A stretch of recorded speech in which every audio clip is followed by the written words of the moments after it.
50 years on. Yeah. How does that feel? It sort of overwhelms me every now and then. You know? Yeah. 50 years have gone by, and like, wow, all of these things have happened, and it's incredible.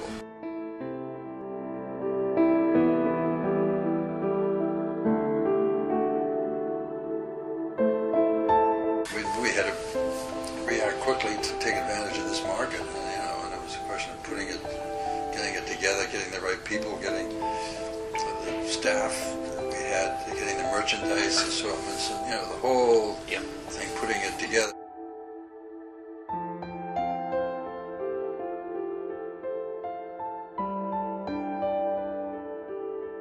If you could try and distill what makes an ultra-successful entrepreneur, what do you think the recipe would be? I think the willingness you have to take risk. Yep. You got to have a stomach for risk, and you have to persevere.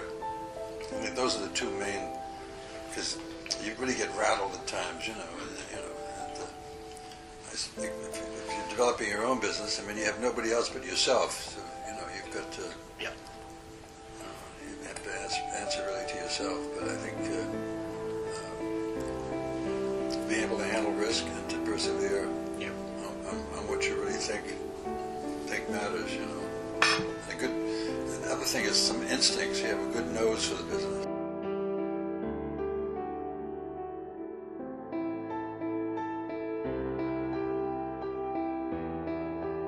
What was the lowest it ever got? Was that 65 to 67 or?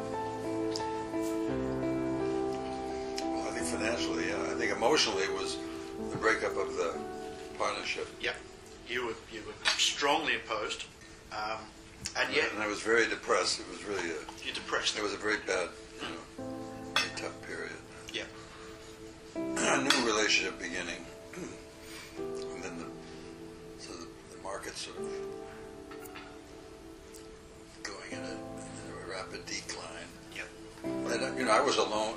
Alone then. The other three guys had sold out, They'd gone their own separate ways. So it was a very lonely and a depressing period right then.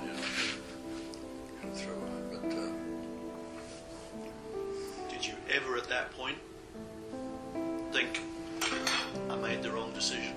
I think that crossed my mind a few times. Yes. Yeah, definitely. The people, I couldn't let our DFS people down. That was walk away. How could you walk away at that stage? I was really, really torn. It was very difficult. But I think the thing that carried it through was the family saying, again, to persevere is the other part of the equation.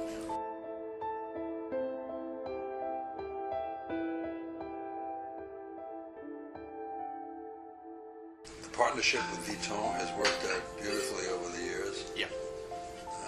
I think if the original partners had stayed together, I don't think we would be as far ahead as we are now. Interesting. So the Vuitton and the Arnaud relationship has been very good. Yeah. They've been very good partners, and after a few rocky years there at the beginning, 1997, 98, and sort of 99, we went through sort of a baptism of fire together, I think, on different personalities and the different tensions of the business and how to react to them. They're large corporate structure, dealing, and I've been used to dealing with Feeney, and I would sit down like you and I, and in 3 or 4 minutes, we'd say, okay, we'll do this, or we won't do this, do it quickly. Yeah. So, Yeah. now you're dealing with more of a corporate structure. Yeah. So there's a different mentality, a different psychology involved.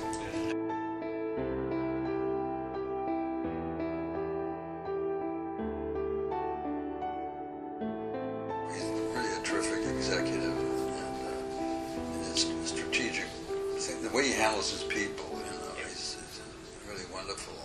And his vision, and the business plan, the discipline he brings to the business, and the operating plan. Yeah. And the plan has worked under Ed, under his vision has worked very well. Yeah. And Ed is one in a million, and I love him dearly.